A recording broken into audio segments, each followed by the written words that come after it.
அருள் சகோதரி வேளாங்கண்ணி, அருள் சகோதரி அகிலா ஆகியோருக்கு அருள் வாழ்வு தியான நிலையம் சார்பாக பொன்னாடை போர்த்தி எங்கள் மகிழ்ச்சியை தெரிவித்துக் கொள்கிறோம்.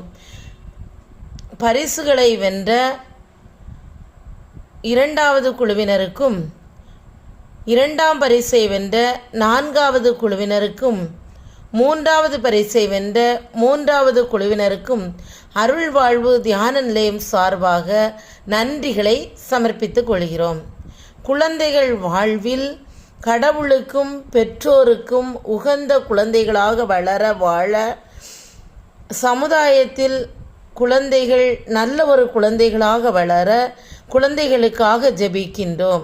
குழந்தைகள் ஒவ்வொருவரும் தாங்கள் பெற்ற இந்த அறிவை பயன்படுத்தி வாழ்நாள் முழுவதும் இறைவனுக்கு உகந்த குழந்தைகளாக வளர உங்களை ஆசிக்கின்றோம். நன்றி.